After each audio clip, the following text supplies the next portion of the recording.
North crying under Tinubu will soon decide political directions. Hakim Baba Ahmed speaks. Hello viewers and welcome to Infogist TV. Former special advisor on political matters to President Bola Ahmed Tinubu, Hakim Baba Ahmed, has said the North is crying under Tinubu's administration.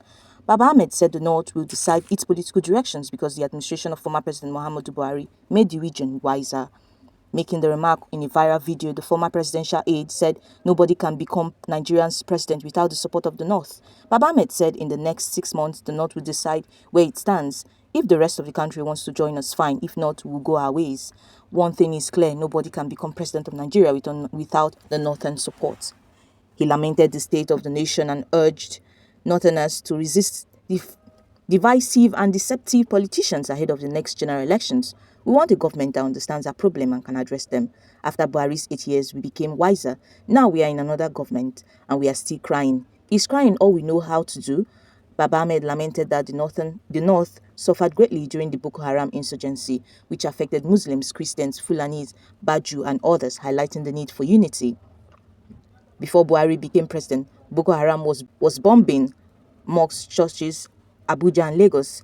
That was a time Northerners had to unite. Today, no politician can just show up and expect Northerners to fall in line. Who are you, he questioned. Meanwhile, the Northern youth has faulted Bola Ahmed Tinubu's alleged refusal to transfer power to Vice President Kashim Shettima during his recent absence from the country. The Northern Youth Council of Nigeria, in a statement, said this act is not only an aberration of established democratic norms but also a flagrant violation of the 1999 Constitution of the Federal Republic of Nigeria.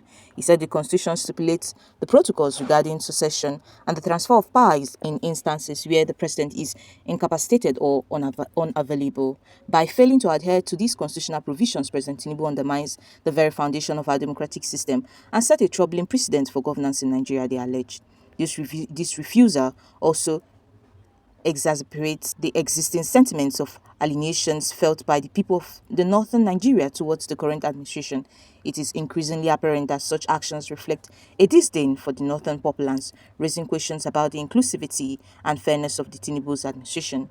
Historically, precedent has shown that leaders who prioritize constitutional adherence and national unity have conveyed respect for democratic values and the citizenry. For instance, former President Goodluck Jonathan transferred power to then Vice President Namadi Sambo when he traveled abroad for medical reasons. This act not only adhered to constitutional requirements, but also exemplified a commitment to democratic principles and the continuity of governance. Similarly, late President Umar Musa Yar'Adua, despite his ill health, adhered to constitutional norms and delegated powers to the Vice President Jonathan in 2010. Such actions illustrated respect for the office and for the people he served, promoting stability during uncertain times. In stark contrast, President Tinubu's refusal to empower Vice President Shettima reflects a worrying trend towards centralization of authority and exclusion of key constitutional rules. This behavior not only undermines the Vice President's position, but poses a threat to the democratic framework that binds our universe nationwide.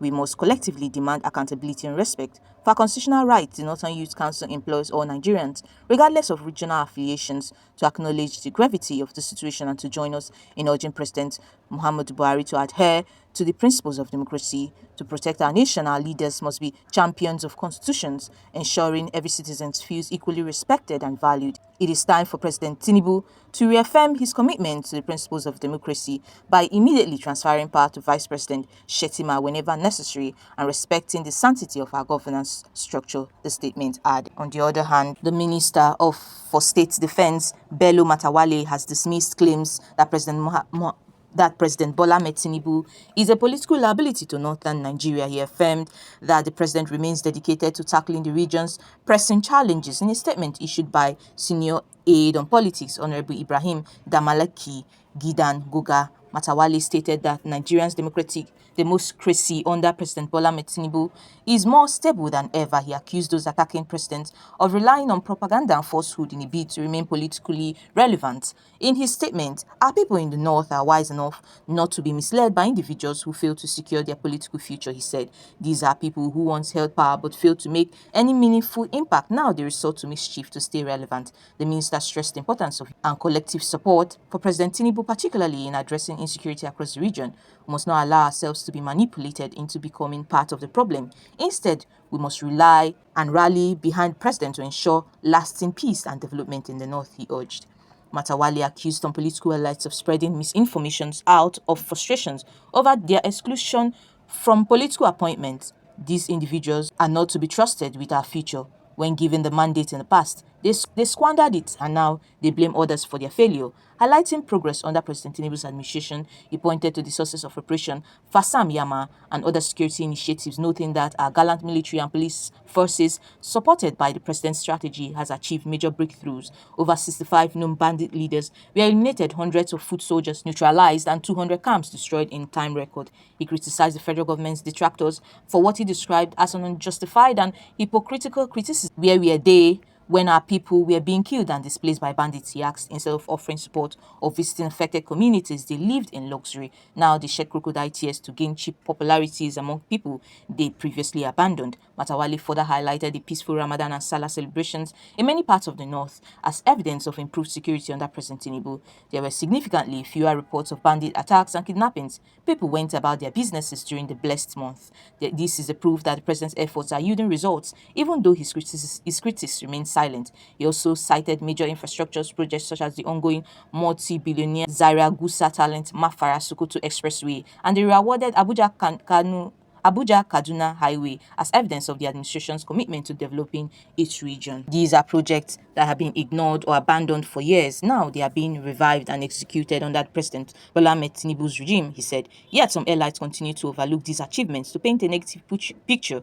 Matawale concluded by affirming the president's commitment to peace, development, and a secure of a future for all Nigerians. Also, the Minister of State Defense, the Minister of State for Defense, Dr. Bello Matawale, also dismissed claims suggesting that President Bola Ahmed Tinubu is a political liability to northern Nigeria, describing such narratives as baseless and politically motivated.